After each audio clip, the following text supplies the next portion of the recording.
를 쓰는데 부처님께서 우리 중생들에게 깨달음을 얻고 나서 49년간 법을 설하십니다. 49년간. 그래서 35세에 깨달음을 얻고 나서 거의 49년간을 중생들을 위해서 법을 설하시는데, 근데 그 말씀들이 보면 참 다양합니다. 왜냐하면 만나는 사람이 다양해서 그러죠.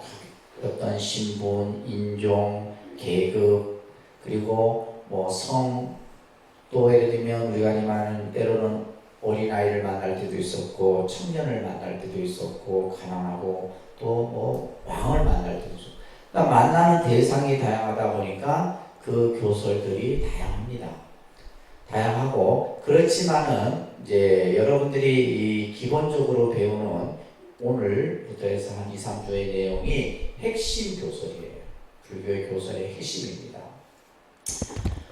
실제 이제 우리가 불교하면 이 불교가 가지고 있는 여러 가지 용어들이 있어요. 용어들이 있는데, 그 가운데 이제 가장 핵심적인 단어들을 우리가 몇 가지 꼽는다면, 첫째 이제 이 글자를 불교에서는 참 많이 씁니다. 이 고자죠. 괴로울 고자입니다.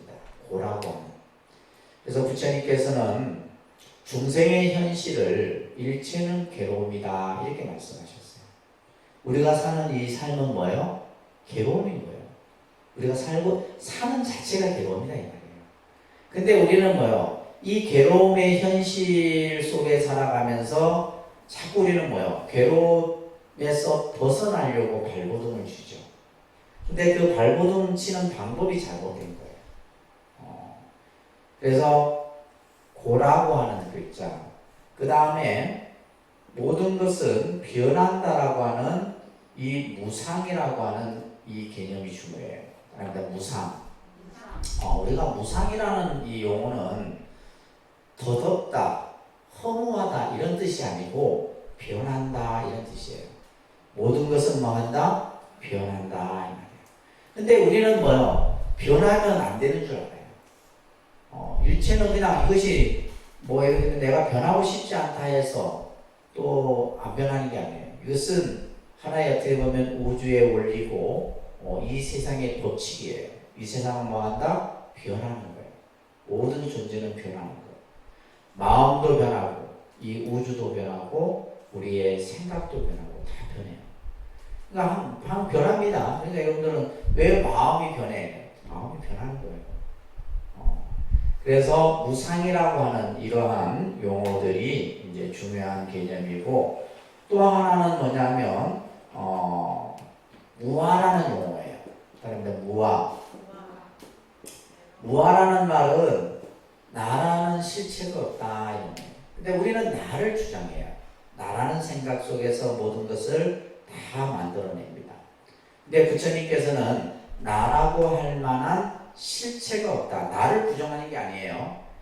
나를 부정하는 것이 아니고 우리 스스로가 나다라고 하는 요 자체를 뭐 하는 거예요. 부처님은 그거는 잘못된 것이다 얘기를 해줍니다.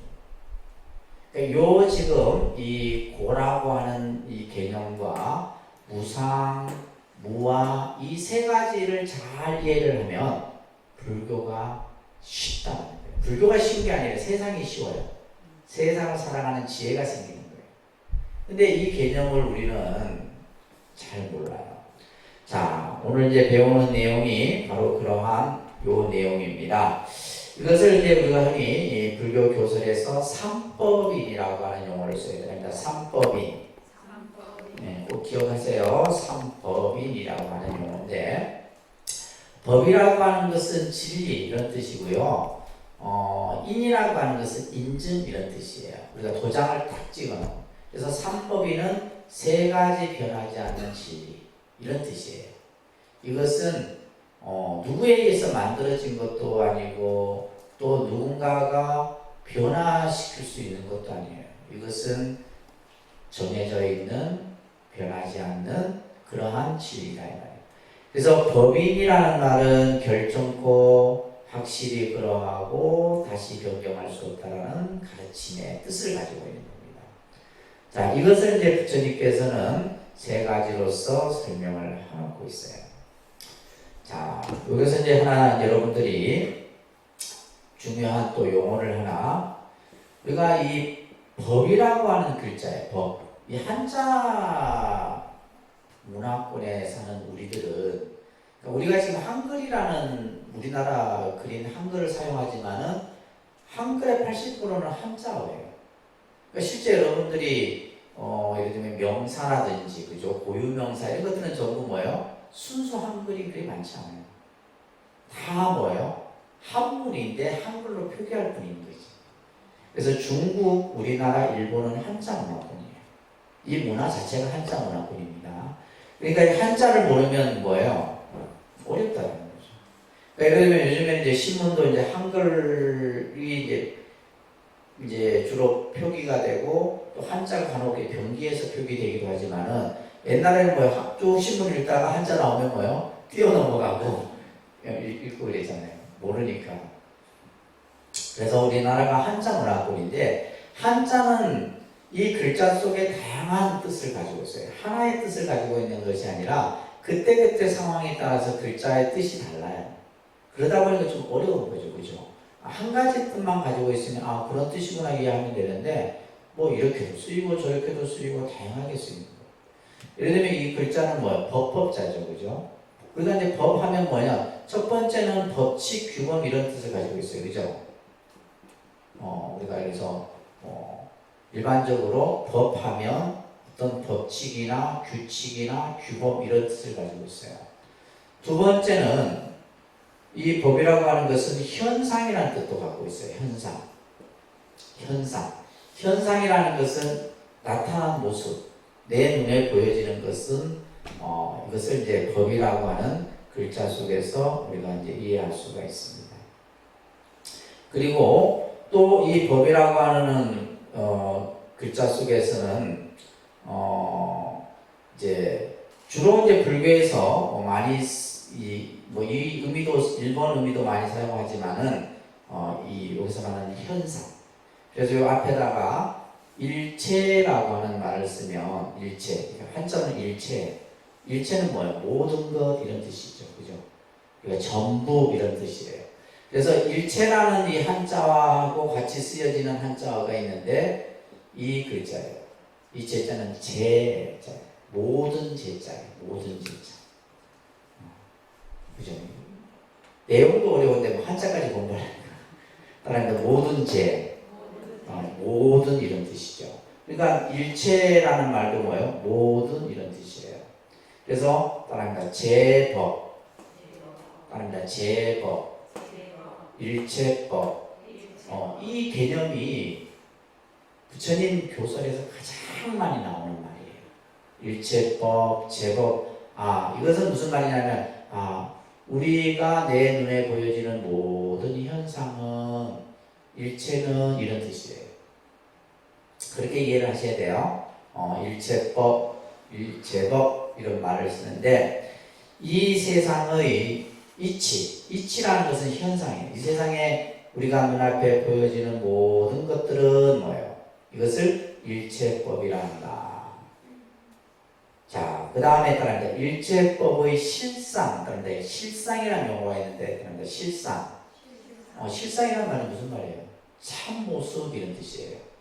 실상이라는 말이 뭐다? 참모습. 다시 말해서 우리가 보여지는 현상의 모습을 뭐라 하느냐? 삼법인이라고 하는 거예요. 불교에서는. 그래서 이 세 가지 변하지 않는 그죠? 마치 도장을 탁 찍어놓은 것과 같은 고, 무상, 무와 이 세 가지는 우리의 현상의 모습인 거예요. 이게 지금 우리의 모습입니다. 이걸 알아야지 뭐요? 우리가 세상을 아는 거예요. 세상의 이치를 아는 거예요. 자, 따라합니다. 부처님은 따라합니다. 일체는 모두가 무상하고 괴롭고 무아이다. 이게 불교예요. 이게 부처님 교설의 제일 중요한 핵심입니다. 아셨죠? 일체 모든 현상은, 일체 모든 이치는 이런 뜻이에요. 첫째는 뭐하고? 무상하고 괴롭고 무아인 거예요. 이걸 알면 불교를 다 아는 겁니다. 이걸 알면 하나님다. 일체는 무상하고 괴롭고 무아이다. 자, 그래서 지금 제가 아까 좀 전에 이 세상은 모든 것은 변하죠, 그죠? 변하는 것을 뭐라 그랬어요? 무상이다. 변하는 걸 뭐라 그래요? 무상한 거. 그러니까 우리 중생의 입장에서 보면 변하기 때문에 어떤 모습이 생기는 거예요? 괴로운 거예요. 이 세상이 변하지 아니하면 고정되어 있으면 사실은 괴로울 일이 별로 없어요. 근데 모든 것은 뭐예요? 변하기 때문에 때로는 괴롭기도 하지만은 또 한편으로 보면 괴롭게 느껴지지 않는 경우도 있어요. 그것은 뭐 때문이냐? 무아이다. 자, 요 무상고. 저는 이제 사실 이 글자를 제일 좋아해요. 불교 용어 중에서 무상고, 무아 요 글자를 굉장히 좋아합니다. 자, 요거를 이제 하나하나 볼 건데, 자, 반야신경에 나오는 그 내용이기도 하고, 이때 경전에 보면, 따라합니다. 색은 무상하고, 무상한 것은 괴로움이고, 괴로운 것은 무아이다. 수상인식도 또한 그와 같다. 이제 그죠? 이제부터가 이제 교리 공부예요. 이게 이제 제일 핵심입니다. 색은 무상한 것이고, 무상한 것은 괴로움이고, 괴로운 것은 무아이다. 수상인식도 그와 같다. 이렇게 말씀하셨어요. 자, 여러분들 이제 오온이라고 하는 개념을 조금 공부할 거예요. 이거는 한 3시간 공부해도 다 설명 못하는 내용이에요. 자, 일단 오온. 오온 많이 들어봤죠? 어디서 나와요? 반야신경에서. 오온 개공 이래요. 오온 개공. 오온이라고 하는 것이 중요한 개념이에요. 오온은 뭐냐면, 자, 나를 구성하고, 우리가 예를 들면 나는 무엇로 이루어져 있느냐? 여러분은 뭘로 이루어져 있어요? 세포로 이루어져 있어요. 나는 뭘로 이루어져 있어요? 우리가 이제 흔히 일반적인 상식선에서 물질적인 요소와 정신적인 요소로 이루어져 있어요. 우리 나라고 하는 이것은 크게 보면 뭐와 물질적인 것과 정신적인 요소로 이루어져 있어요. 이 물질적인 것과 정신적인 요소를 불교에서는 오온이라고 하는 거예요. 굉장히 이제 분석학적으로 들어갑니다. 조금. 왜냐하면 우리는 맨날 내가 누구인가, 나는 누구인가 했을 때 나를 객관적으로 볼 수 있어야 돼요. 나를 객관적으로 보지 못하고 나를 알 수가 없는 거예요. 자, 부처님께서는 나는 뭘로 이루어져 있느냐? 오온으로 이루어져 있다. 이렇게 얘기하셨어요. 나는 뭘로 이루어져 있다?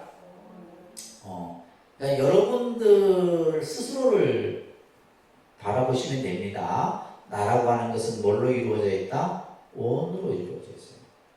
자, 오온이라고 하는 것을 우리는 자, 따라합니다. 색, 수, 상, 행, 식.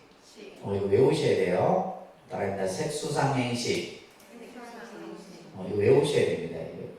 그러니까 이제 이런 걸 대충 그냥 넘어가 버리고 그냥 뭐 나중에 이제 불교 공부 졸업해갖고는 하나도 모르는 거예요. 이게 제일 중요한 개념이에요. 따라합니다. 색수상행식.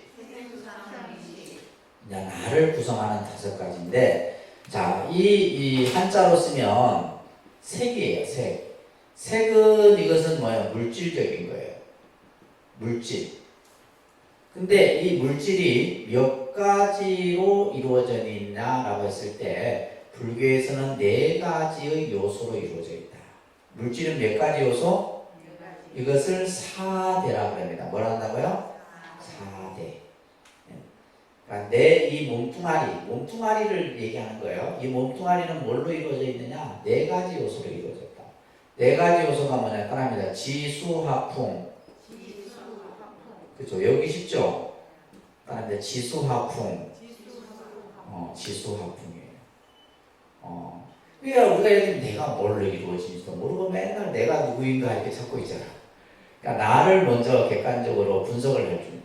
그래서 4대는 지는 뭐냐면 딱딱한 거예요. 우리 몸뚱아리에서 딱딱한 것들이 뭐가 있어요? 뼈, 근육, 힘줄, 치아 이런 것들. 그죠? 이건 지에 딱딱한 거예요.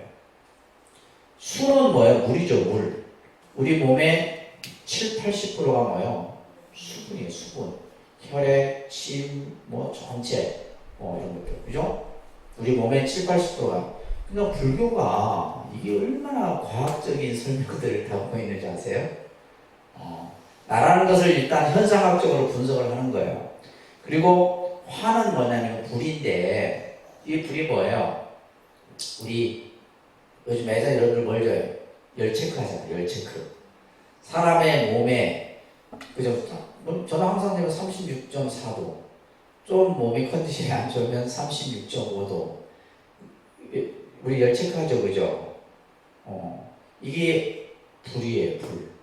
그래서 여러분들 화가 나면 어떻게 해요? 열받는다 하잖아. 확 치고 올라가는 거예요. 그래서 뭐가 들고, 풍도 들고 막 이렇게 하는 거예요. 이거 화예요, 화. 화입니다. 이거 풍은 뭐냐면, 이거는 호흡입니다.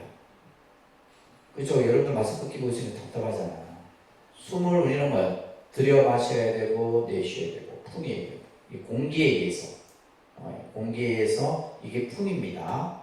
그래서 4대로 이루어져 있어요. 이제 이 4대는 어디로 가요? 다시 본래 같은 데요. 우리가 이 몸이 우리가 딱 이제 의식이 이제 사람의 생명은 부처님께서는 호흡시간이 있다 이런 얘기를 했어요. 숨을 들여 마셨다가 내쉬고 이래야 되는데 호흡이 안 되는 거예요. 사람은 이제 생명이 끊긴 거죠.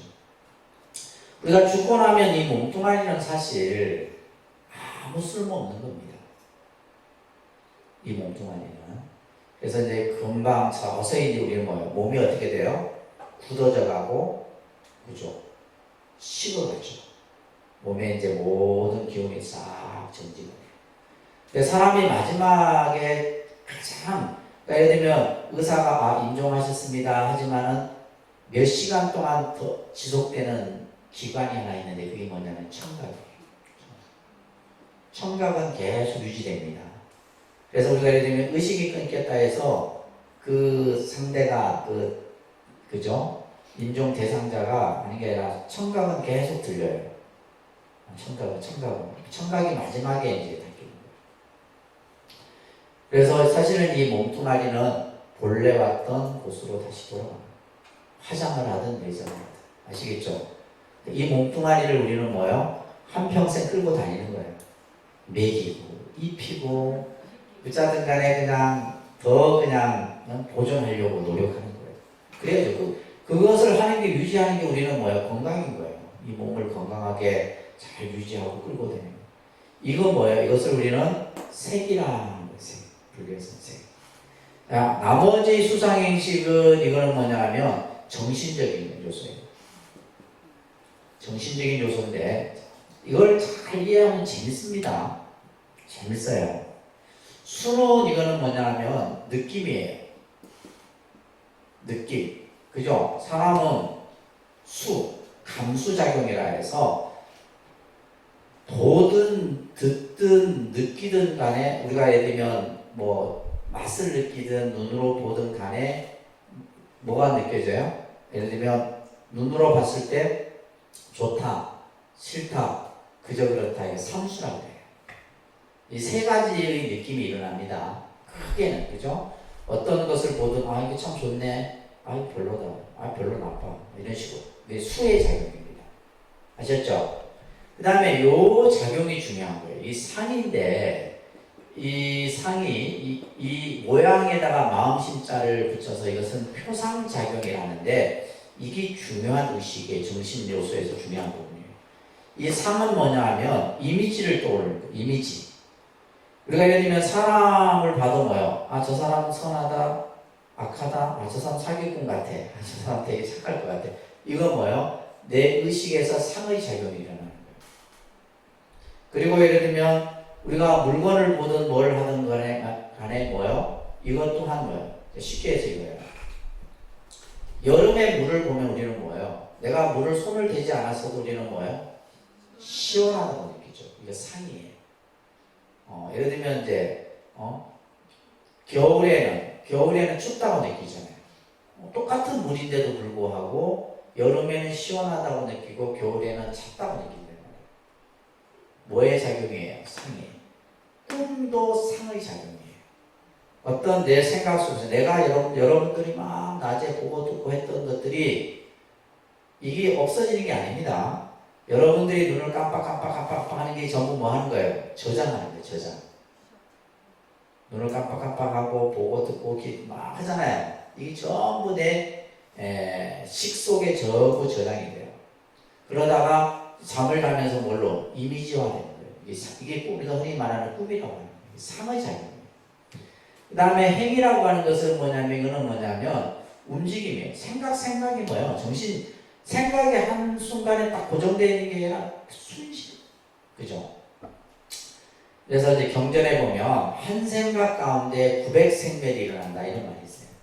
우리가 한 생각을 일으키지만 그 한 생각이 아니라 그 생각 속에는 뭐예요? 미세한 생각들이 900가지가 생각도 없어진다.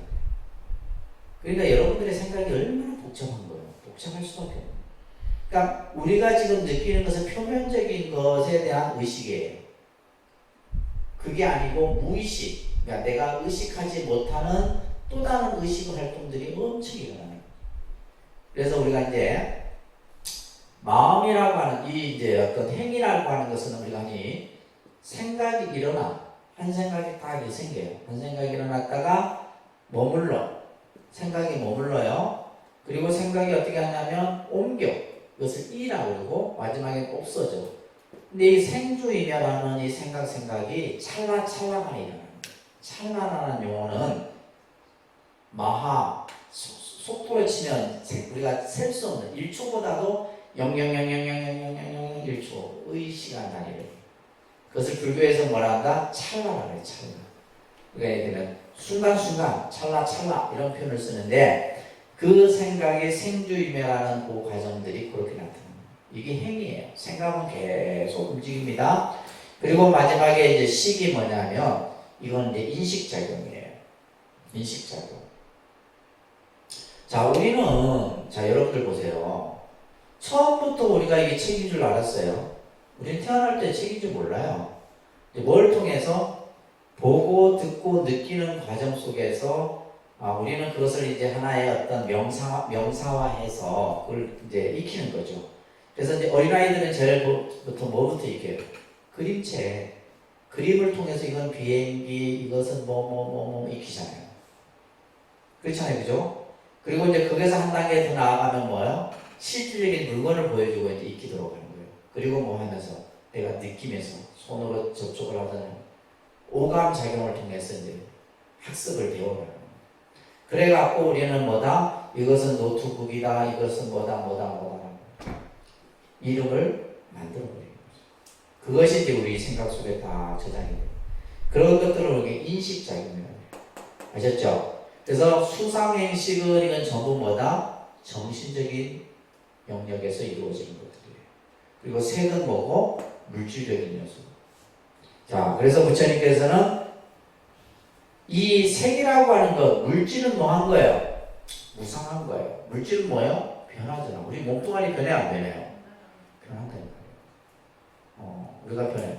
나이가 든다는 것은 결국 뭐예요? 세포가 죽어간다는 거예요.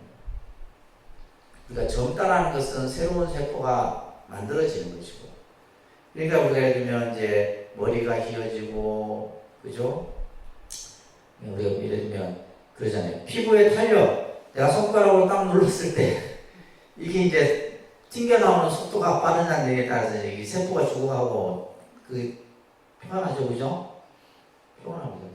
아니 내 손이 이게 그죠? 아주 그냥 탱글탱글했었는데 어느 순간 보니까 이제 검은 점도 생기고 이 검은 점 생기는 게 늘린다는 거거든. 이건 뭐예요? 우리 중생의 입장에서 봤을 때는 이건 변하는 거예요. 이 몸이 변한다. 그래서 부처님께서는 색은 무상한 거예요. 무상하기 때문에 뭐예요? 괴로운 겁니다. 내가 20대, 30대 젊었을 때 그때를 해야 되는데 우리는 지금 계속 변해요. 변하는 것은 괴로운 겁니다. 괴롭다라는 것은 무아인 거예요. 나라고 할 만한 것이 못 돼요. 우리는 이 몸뚱아리를 나라 하지만은 왜 나라고 할 만한 것이 못 되냐? 내 마음대로 할 수 있지 않아요. 내가 이러면 아프지 않으면 안 아파야 되는데 우리가 이러면 내가 아프지 않다고 해서 안 아파요. 그렇지 않잖아요. 그죠? 내가 늙고 싶지 않다 해서 안 늙어지는 게 아니잖아요. 그렇기 때문에 부처님께서는 그것은 무아인 것이다. 이 얘기를 합니다. 나머지 수상의식 또한 그와 같다. 이 얘기를 한 겁니다. 자, 첫 번째 재행무상이에요. 따릅니다. 재행무상. 따릅니다. 일체무상. 자, 모든 것은 변하는 것이다. 따릅니다. 모든 것은 변한다. 그래서 재행이라고 하는 것은 물질과 정신을 포함한 것으로서 이 세상의 모든 현상을 표현하는 건데 이와 같은 것들은 끊임없이 생멸변한다는 거예요. 한순간도 정지됨이 없이 끊임없이 변하는 겁니다. 그래서 무상이라는 뜻은 변한다. 항상 그들의 모습을 간직하고 있지 않다. 이런 의미로 여러분들 이해하셔야 돼요. 아셨죠? 뭐 허무하다, 영세주의적이다 이런 뜻이 아닙니다. 변하는 거예요. 변하는 거. 자, 우리가 무상의 종류를 보면 일기무상이 있어요. 일기무상은 어느 기간에 걸쳐서 나타나는 모습을 일기무상이라고 해요. 일기무상. 쉽게 말해서 계절의 변화도 무상이죠. 봄, 여름, 가을, 겨울 이 계절의 일기무상이에요. 또 우리가 예를 들면 아동기, 청소년기, 그죠? 청년, 중년, 노년기 이건 일기무상이에요. 그 다음에 찰나무상이라는 것이 있는데 순간 예를 들면 내가 가을에 떨어지는 낙엽을 보고 우리는 무상함을 느끼죠.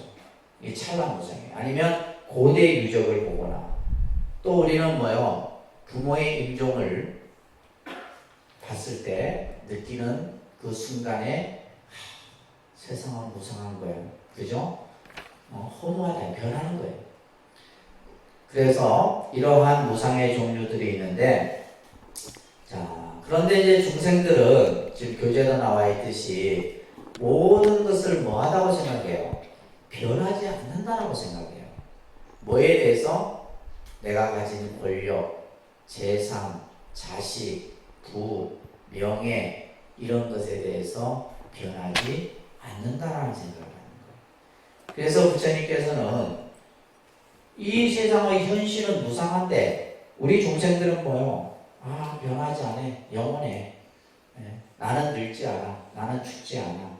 내가 가진 권력은 영원할 것이야. 이런 생각들을 하는 거예요.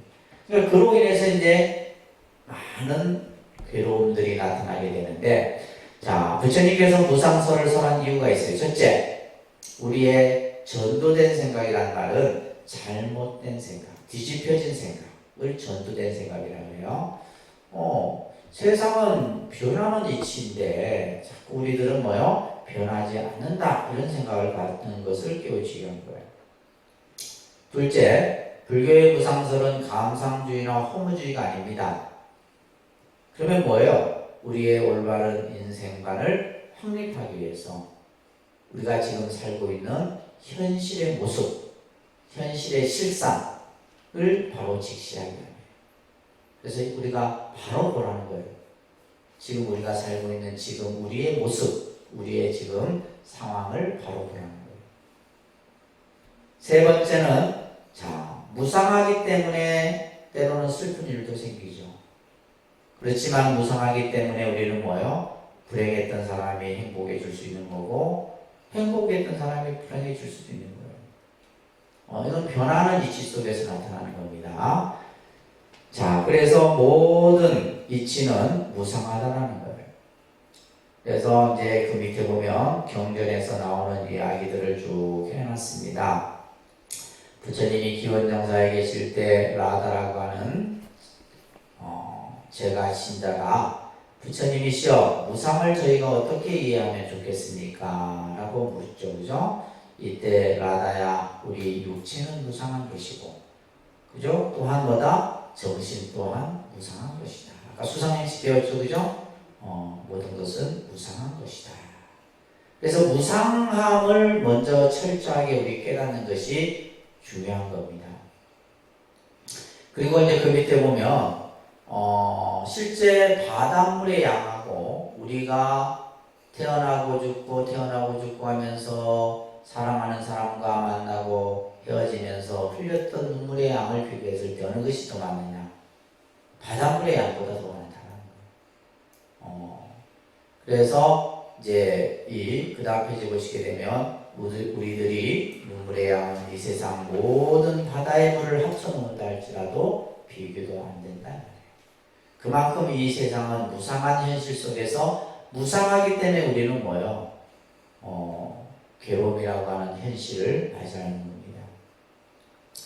자, 그래서 두 번째 조금 넘겨서 여러분들 페이지 수 넘겨보시면 고부터 아까 무상하기 때문에 부처님께서 뭐라고 했어요? 괴로움이다라고 말씀하셨죠, 그죠? 자, 고라고 하는 내용을 한번 보겠어요. 그 다음에 일체계고, 일체계고, 일체는 다 괴로움이다. 그거예요.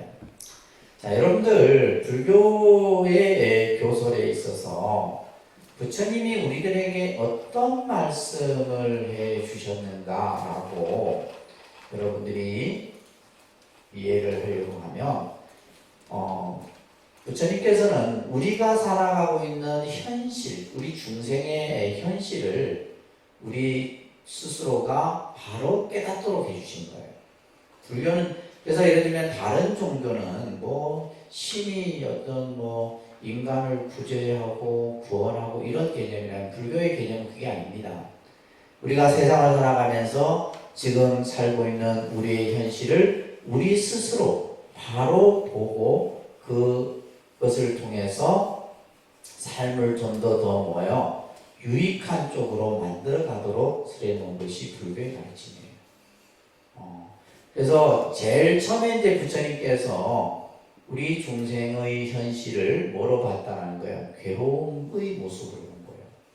이 고자가 괴로울 고자입니다. 고. 자, 이 고라고 하는 의미는 뭐냐면 인도 말로는 두카라는 뜻을 가지고 있어요. 두카. 자, 괴롭다라는 게 과연 뭐냐? 그런 뜻이잖아요. 네, 괴롭다. 뭐 죽겠다. 못 살겠다. 맨날 이러고. 도대체 괴로움이라는 의미가 뭐냐? 그러니까 용어를 먼저 보면. 근데 이 괴로움이란 여러분들 언제 괴로우세요? 어떤 상태일 때 괴로우세요? 그죠? 맨날 말로는 괴롭다 하지만 내가 어떨 때 뭐 기분 나쁠 때 아니 뭐 그럴 때도 있고. 근데 이제 부처님께서는 중생이 괴롭다라고 하는 것은 이 괴로움이 뭐냐면 내 뜻대로 되지 않을 때. 이것을 이제 중국에서는 불여의라고 이렇게 얘기를 했어요. 내 뜻과 같지 않을 때, 내 뜻대로. 그러니까 우리가 생각해 보세요. 모든 우리가 살아가는 현실이 내 뜻대로 될 것 같으면 괴로움은 없어요. 그렇잖아요, 그죠? 내가 예를 들면 부자가 되고 싶다면 부자가 되고, 내가 권력을 갖고 싶다면 권력을 갖고, 자식을 얻고 싶다면 자식을 얻고, 자식을 출세시키고 싶다면 출세시키고, 할 것 같으면 괴로울 일이 없다는 거예요. 또 내가 예를 들면 안 아프고 싶다면 안 아프고, 그러면 내가 내 하고 싶은 대로 할 것 같으면 괴로울 일이 없는데, 그런데 중요한 것은 뭐예요? 우리가 사는 우리의 현실은 내 뜻대로 되는 일이 많지 않다는 게 이게 부처님이 하신 말씀이에요. 여러분들 마음대로 생각대로 되는 일이 극히 드물다는 거예요. 마음대로 안 된다는 거예요. 되는 경우도 있지만은, 자, 우리가 흔히 예를 들면 돈이 됐든 권력이 됐든 그죠? 이성이 됐든 간에 이것은 전부 뭐예요? 괴로움의 씨앗이에요.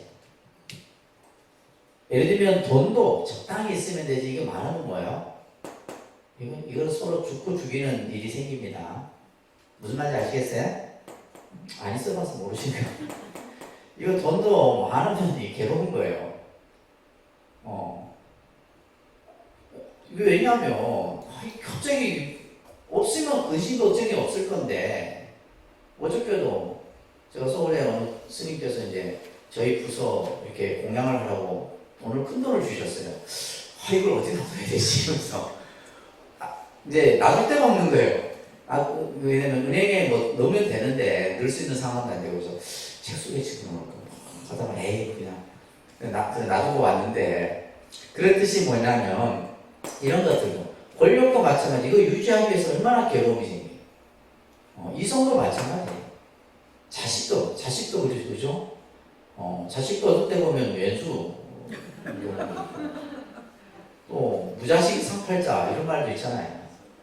근데 또 없으면 또 괴로운 거, 있어도 괴롭고. 그러니까 우리 중생의 현실에서 보면 실제 이런 것들이 있음으로써 우리는 행복하다 하지만 이건 행복이 될 수 없다는 거예요. 오히려 뭐다?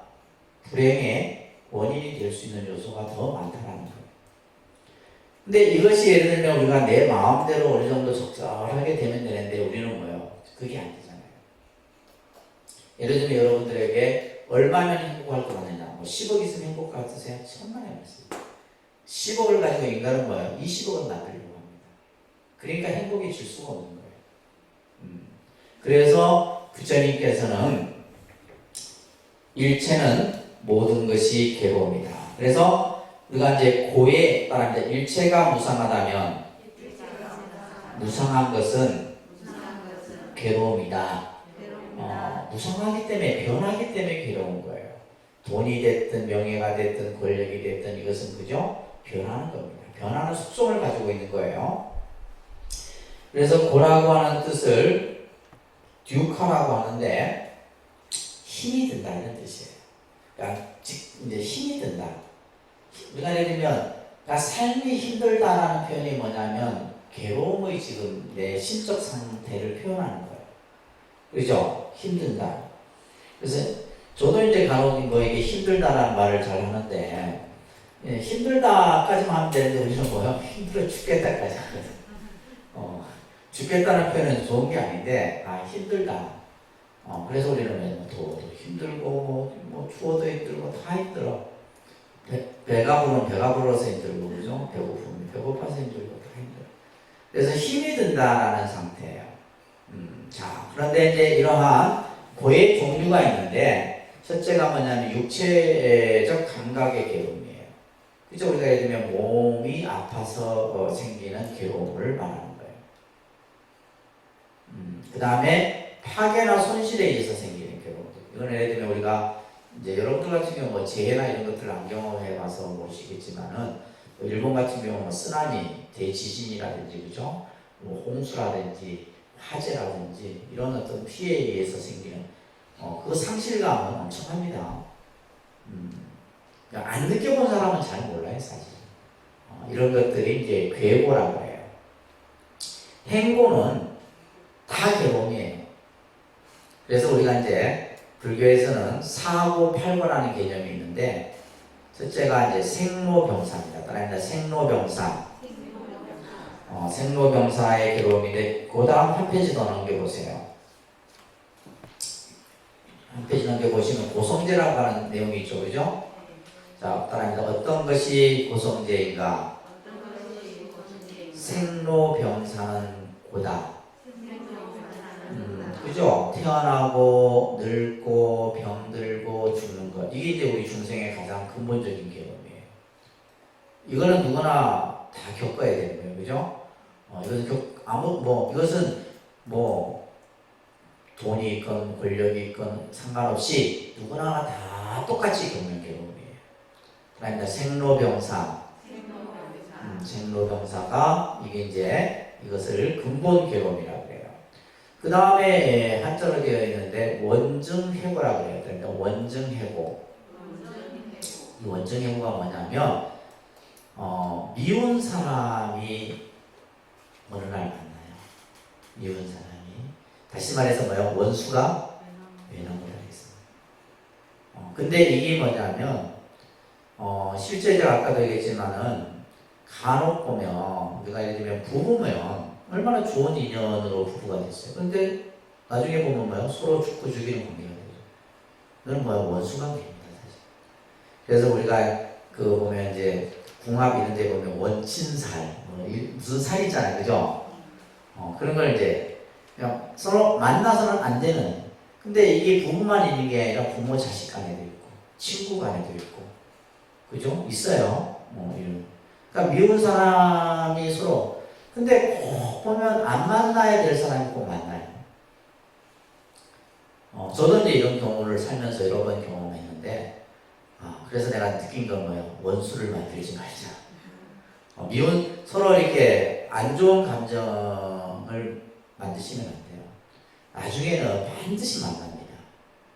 그게 금생에 안 만나도 다음 생에 또 만나요. 무슨 말인지 아시겠어요? 내가 누군가에게 피해를 주면 그것이 결국엔 나중에 반드시 어떤 결과로 나타납니다. 그래서 이게 원중예고라고 해요. 원중. 그 다음에 애별이고입니다. 애별이고는 뭐냐면 사랑하는 사람이 이별하는 고통이죠. 뭐 부모의 이별, 그죠? 가족 간의 이별, 이런 것에 대한 고통이 우리 중생의 입장에서는 큰 거예요. 애별이고. 그 다음에 세 번째가 이게 중요한 내용인데 구부듣고라고 하는 것이 있어요. 구부듣고. 이거는 뭐냐면 이거예요. 자, 어떤 사람은 하는 일마다 쪽쪽 잘 되는 사람이 있어. 근데 어떤 사람을 보면 하는 일마다 다 망해. 이게 뭐냐면 구하고자 해도 내가 뭔가 하고 싶어도 내 뜻대로 안 되는 경우에 생기는 괴로움이에요. 근데 이제 이게 참 묘합니다. 우리가 주변에 보면 저 사람은 잘 될 행동도 안 하는데 그죠? 마음씀도 그냥 고약하고 이러는데 그냥 뭐 다 잘 돼. 근데 그건 왜 그럴까요? 왜 그래요? 전생에 나라를 구했어요. 그거는 뭐냐면 아직까지 그 사람은 지어놓은 복이 있기 때문이에요. 그래서 부처님께서 악한 사람도 때로는 복을 받는다. 악의 열매가 있기 전까지는. 악의 열매가 있고 나서는 그 사람은 화를 당한다. 이런 이제 말씀이 있거든요. 우리가 예를 들면 선한 사람이 잘 돼야 되는데 선한 사람은 또 잘 안 돼. 이건 뭐예요? 아직 선한 가고 선한 열매가 맺지 않았기 때문이에요. 때로는 그래서 우리가 구하고자 해도 내 마음대로 되지 않는 이게 이제 우리 중생의 현실에서는 큰 거죠, 그죠? 중생의 현실에서는 큰 괴로움이에요. 온 성부는 뭐냐면 아까 얘기했듯이 색수상행식이 서로 물질과 정신이 서로 치성하는 가운데 나타나는 괴로움이에요. 그래서 그 밑에 보시면 결국 괴로움이라는 것은 아까 얘기했듯이 내 뜻대로 되지 않는 상태인데 결국 이것은 뭘로 인해 생기는 거예요? 주관적 불만족. 그죠? 결국 내가 세상을 좀 만족하고 소욕지족의 삶을 우리가 살면 되는데 인간은 뭐예요? 만족할 수 없는 동물이에요. 절대 만족 못합니다. 만족할 수 없어요. 예를 들면 우리가 이제 수행을 하거나 공부를 많이 했으면 이제 스스로 자기를 컨트롤할 수 있는 능력이 되면 되겠지만은 인간은 만족을 모른다. 이렇게 부처님이 말씀하셨단 말이에요. 자, 그래서 이제 괴로움의 모습들을 지금 보고 있는데, 자, 앞으로 한번 넘겨가 보세요. 자, 이런 괴로움들이 이제 사고, 팔고 등이 있고, 자, 괴로움의 원인이 있는데, 자, 그러면 이게 중요한 거죠. 왜 그러면 우리에게 이 괴로움이 일어날까? 우리 중생의 현실이 왜 괴로움일까? 따라합니다. 무상이고 무아인 존재를 놓고 유상유아이길 바래서 괴로움이 생기는 것이다. 자, 이 세상은 뭐예요? 변하는 것이고 나라고 할 만한 것이 없는데 우리는 뭐예요?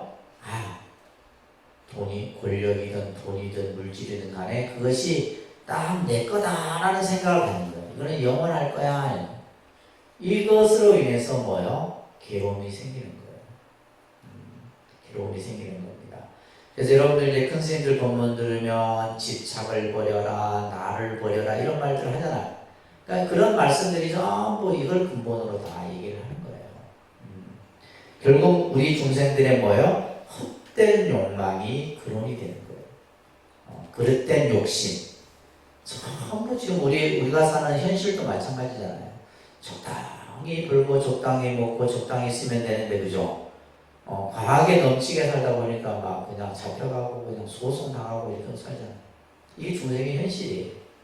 그래서 우리 중생의 이 살아가는 이 세계를 우리가 불교에서는 사바세계라고 합니다. 무슨 세계? 사바세계란 말이 괴로움의 세계다 이런 뜻이에요. 불교에서 우리 중생의 세계를 무슨 세계? 사바세계. 그러니까 사바세계라는 말은 어떤 의미냐면 결국 이것을 참을인자 흑도자를 써서 인토라는 뜻으로 설명해요. 결국 우리가 사는 이 세계는 참아야지만 살아갈 수 있는 세계예요. 그러니까 참지 못하고, 그죠? 내 분대로, 내 화대로, 내 감정대로 갖고는 살아갈 수 있다 없다? 못 살아간다. 지금 요즘 우리 이제 현대인들이 보면 자기 감정 컨트롤 못하고 자기 이성 컨트롤 못하고, 그죠? 그로 인해서 생기는 무수한 일들 우리 주변에서 매일 뉴스에 올랐잖아요. 그러니까 우리가 사는 이 세계는 참아야 돼, 참아. 자기 욕심도 참아야 되고, 자기 감정도 참아야 되고, 자기 분도 참아야 되고, 자기 욕망도 참아야 되고, 그걸 참지 못하면 이 세계는 살지 못합니다. 이 중생 세계는. 그게 그래서 부처님이 이렇게 말씀을 해놓으신 거예요. 이것을 이제 제대로 알고 그것을 스스로 정화시켜 나가고 조절해 나가고 했을 때 이 세계는 아름다워질 수 있는 것이지. 그러니까 우리 사는 이 자체가 괴로움인데 여기에서 우리는 뭐예요? 괴로움의 세계에다 기름을 갖다 더 붓는 격이지. 그러니까 이게 안 되는 거예요. 삶 자체가 힘든 겁니다. 간혹 우리가 보세요. 뭐 나름대로 공부를 열심히 해갖고 뭐 장관이 되고 뭐 판사가 되고 검사가 되고 이 해도 결국은 뭐요? 한 생각 한순간 그릇된 욕망 그릇된 욕심이 모든 것을 다 잃어버려요. 이런 것들을 우리가 잘 알아야 되는 겁니다. 그래서 중생의 헛된 욕망의 근원이 바로 괴로움의 원인이 되는 거예요. 또한 집착이 괴로움의 원인이 되는 겁니다. 뭐가 괴로움의 원인이 된다고요? 집착. 이 집착 무섭죠? 이 집착, 여러분들 집착, 중생이 가지고 있는 이 집착은 얼마나 무서운지 아세요? 강력본드보다 더 강합니다. 무서운 거예요. 그러니까 사람에 대한 집착, 돈에 대한 집착, 명예에 대한 집착, 자식에 대한 집착, 무서운 겁니다. 그걸로 인해서 전부 뭐가 생기는 거예요? 괴로움이 생기는 거예요. 우리가 예를 들면 돈이 됐든 권력이 됐든 명예가 됐든 자식이 됐든 간에 뭐예요? 적당하게 유지를 하면 되는데 이것이 뭐예요? 조금 넘어버리면 어떻게 된다? 전부 괴로움의 원인이 되는 거예요. 무슨 말인지 아시겠죠? 그리고 또 하나는 뭐냐면 무상과 무아인 자체에 빠져서, 그죠? 모든 것을 뭐예요? 자포자기. 아이고 그래 그냥 이 세상은 뭐예요? 다 괴로움이고 뭐 살 만한 어떤 가치도 없고. 그러니까 요즘 그래서 우리나라가 뭐가 많아요? 자살률이 높잖아요, 우리나라가. 그건 뭐냐면 자기 삶을 스스로 포기하는 거죠. 이것 또한 뭐다? 괴로움이. 자, 따라합니다. 불교에서 괴로움을 강조하는 것은 현실 속에서 느끼는 괴로움에서 벗어나 무고 안은의 해탈의 경지에 이르기 위한 것이다. 왜 불교에서 이 고를 강조하느냐? 고를 강조하는 이유는 고에서 괴로움에서 벗어나도록 하는 데 있다 이 말이에요. 자, 그래서 불교의 목적을 우리는 이고등락이라고 합니다. 뭘 한다고요? 이거 외우세요. 불교의 목적은 괴로움에서 벗어나는 거예요. 괴로움에서 벗어나서 영원한 행복을 얻는 데 있다. 한점 쓰면 이고등락이라고 해요. 그런데 이고등락. 괴로움에서 벗어나는 거예요. 아시겠죠? 여러분들이 저희 오는 목적이 뭐여야 되냐? 괴로움에서 벗어나야 되는데 여러분들은 괴로움을 더 쌓으려고 저래 못해. 괴로움을 더 쌓으려고. 괴로움에서 벗어나서 이 즐거운 영원한 행복, 해탈, 니르바나, 그죠? 영원한 행복을 얻게 하는 거예요. 그래서 우리가 절에 다니고 불교 부처님의 법을 배우고 불교 신앙을 하고 스님들이 수행을 하고 하는 그 근본 목적은 뭐다? 이고등락이에요. 한마디로 얘기하면 이고등락이다 이런 얘기예요. 아시겠죠? 그래서 괴로움이라는 말씀을 이렇게 얘기를 하시는 것이고, 그 다음에 괴롭다라고 하는 것은 결국 앞장으로 넘겨오시면 모든 것은 무아이기 때문이에요. 말하는데 일체 재범무아. 자, 이 무아라는 개념은 아주 중요한 개념입니다. 모든 존재는 나라고 여기서 아라고 하는 것은 고정된 실체를 말하는 거예요. 우리가 한자로 나자입니다. 나다 이런 거예요.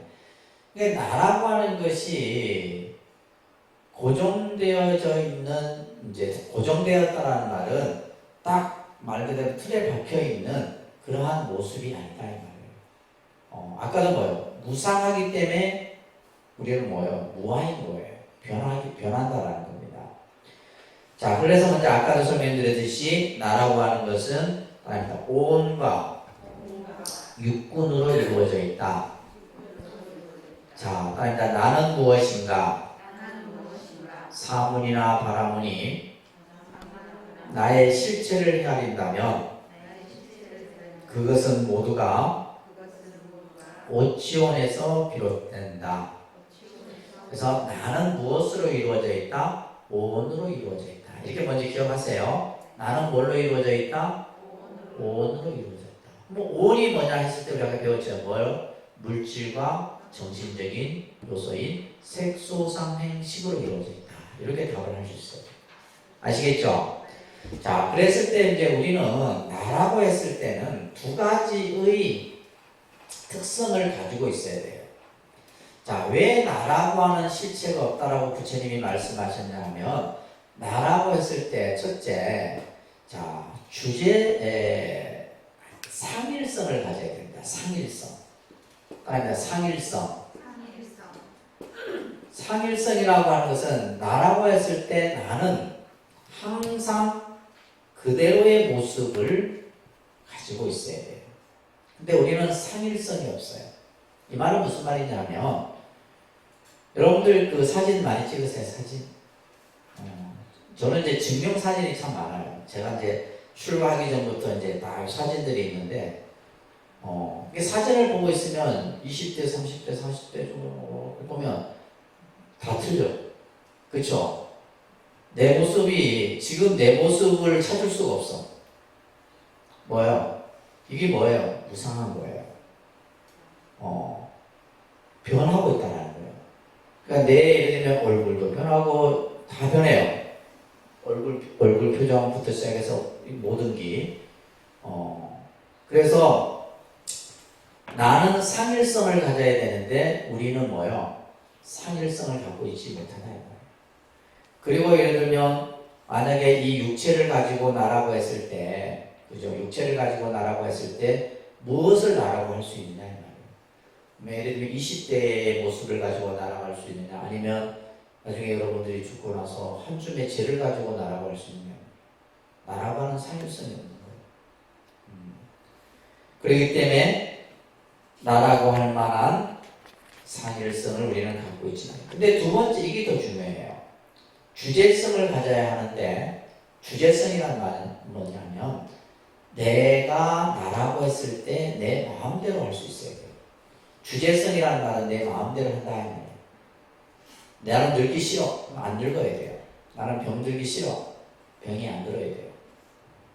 근데 우리는 뭐예요? 주제성이 없죠. 그죠? 내 마음대로 할 수가 없다 이 말이에요. 이거는 왜 그러냐면 밑에 보시면 무상하기 때문에 우리는 상일성이 없고 괴로움이 있기 때문에 주제성이 없는 거예요.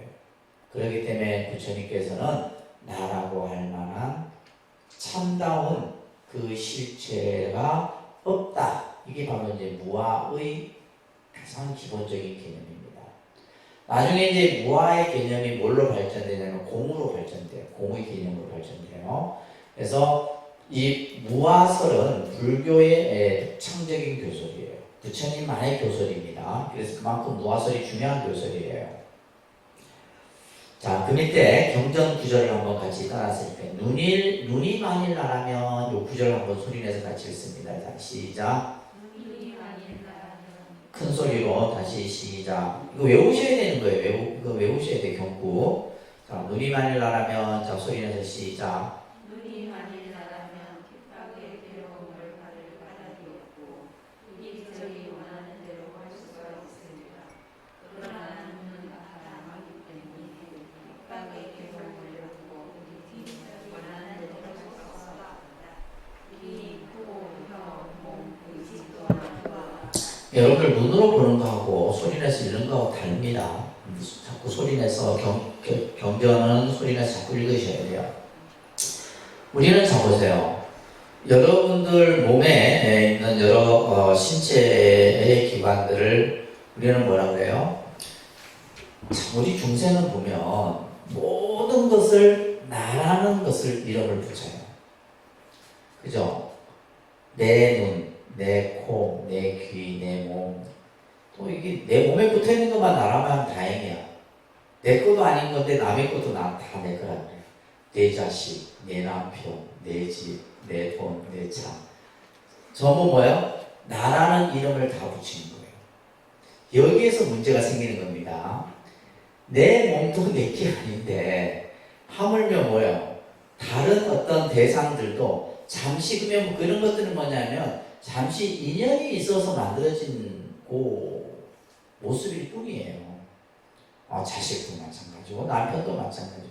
근데 우리는 뭐냐면 내 남편, 내 자식, 그죠? 자, 여기서 보면 이제 눈이 만일 나라면 내 눈이라면 이 말이죠, 그죠? 괴로움의 핍박을 받을 까닭이 없어야 된다. 다시 말해서 여러분들이 나이가 든다고 해서 눈이 흐릿해지거나 점점 시력이 이어져서는 안 된다. 그렇잖아요, 그죠? 눈이 만일 내 눈이란다면, 그런데 이 눈은 내가 아니에요. 그렇기 때문에 우리가 나이가 들어갈수록 점점 시력이 떨어지고 앞이 안 보이는 거예요. 근데 우리는 뭐예요? 내 눈이죠. 수상행식도 귀 또한 마찬가지고 코, 혀, 몸, 의지 또한 다 마찬가지다 이 말이에요. 그래서 우리들은 내가 아닌 것에 뭐로 집착한다? 나의 실체로 집착한다. 그것을 불교에서는 아집이라고 합니다. 아집. 이 중요한 말이에요. 아집을 버려라 이런 말 하잖아요. 아집을 버려라. 그죠? 그래서 아집이란 뭐예요? 나라는 것에 집착하는 거예요. 아까도 얘기했듯이 전부 모든 대상에 뭐예요? 나라는 이름을 붙여서 이것은 내 거, 나의 거 다 이렇게 붙이는 겁니다. 그로 인해서 나의 실체로 집착하고 그런 아집으로 인해서 뭐가 생겨요? 대립이 생기고 분열이 생기고 괴로움이 생기는 거예요. 왜요? 우리는 나라고 했을 때는 우리 어떤 생각을 하냐면 내 마음대로 해야 돼요. 그죠? 내 마음대로 해야 돼요. 내 자식이 내 마음대로 됩니까? 돼요? 안 돼요? 남편이 내 마음대로 돼요? 예를 들면 돈도 마찬가지. 내 마음대로 되지 않는다. 그렇기 때문에 자 여러 가지의 이제 문제점들이 생기는 거예요. 자 이제 우리가 아까 괴로움의 원인이 그죠? 집착이라고 했어요. 괴로움의 원인이 뭐라고요? 괴로움의 원인이 뭐라고요? 집착입니다. 그러니까 사실은 이것을 버리는 것이 수행이에요. 이것을 버리는 것이 수행인데, 자, 그래서 이 집착에서 나라고 하는 집착이 바로 뭐다? 따라합니다. 아집.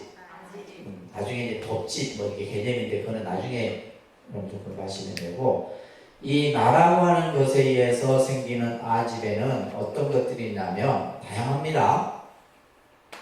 첫째는 내 생각을, 이것을 아견이라고 그래요. 그죠? 아견. 자기 견해예요. 이게 크죠?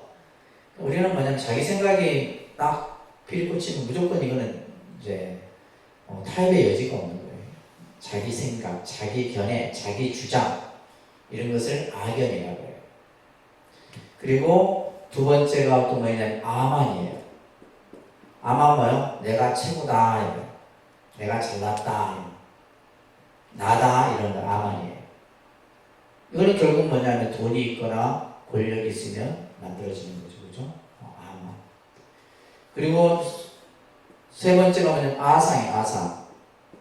아상은 뭐냐? 이것 또한 이제 나다라고 하는 그 모습에 갇혀 있는 것인데 금강경에서 이제 이 아상에 대해서 공부를 해요. 아상. 그리고 뭐가 있냐면 이제 아예라고 하는 게 있어요. 아예. 이 아예가 뭐냐면요, 자기에 대한 집착이에요. 예를 들면 성형 중독 같은 거.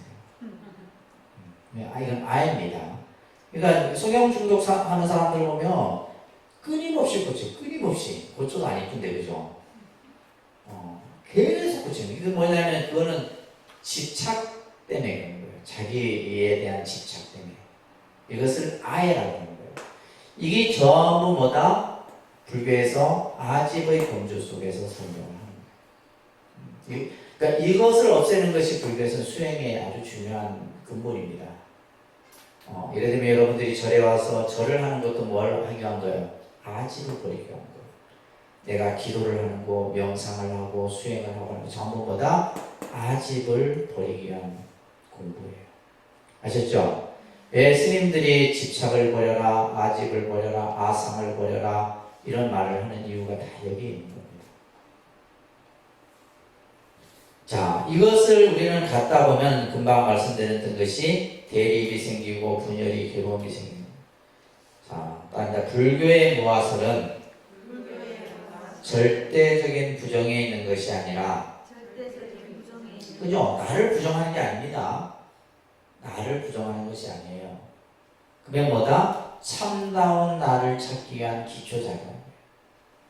그러니까 우리가 나다라고 하는 생각, 이것을 버렸을 때 진정한 나를 찾을 수 있다, 이런 얘기예요. 근데 실제 이제 그런 표현들이 있죠. 나를 버려야지만 참 나를 찾을 수 있다, 이런 말이 있어요. 그러니까 우리가 지금 생각하는 나는 나가 아니에요. 그래서 불교의 무아의 중요한 의미가 여기에 있는 겁니다. 자, 그래서 오늘은 이제 불교 교설의 가장 핵심이다라고 하는 첫 번째가 뭐다? 일체는 그죠? 따릅니다. 재행무상. 재행무상. 모든 것은 뭐한다? 변한다. 그 다음에 일체계고. 따릅니다. 일체계고. 일체는 다 괴로움이다. 그죠? 모든 것은 다 괴로움이에요. 근데 이제 그런 말이 있어요. 괴로움을 괴로움인 줄 알면 괴로움에서 벗어난다, 이런 말이 있어요. 괴로움을 괴로움인 줄 알면. 근데 우리는 뭐냐면 괴로움의 본질을 모르다 보니까 괴로움에 빠져버리는 거죠. 예를 들면 집착이 괴로움이고 아만이 괴로움이고, 그죠? 나의 고집이 괴로움인 줄 알면 괴로움에서 벗어날 수 있는 거예요. 근데 우리는 그걸 모르니까 그냥 그게 빠져갖고 더 큰 세계를 보지 못하는 거죠. 그 다음에 이제 무아의 개념, 그죠? 제법, 무아, 이 세 가지. 그래서 무상, 고, 무아, 이것을 여러분들이 잘, 앞으로 이 공부는 평생을 여러분들이 하셔야 돼요. 불교 공부에서 가장 핵심입니다. 아시겠죠? 자, 오늘은 아주 중요한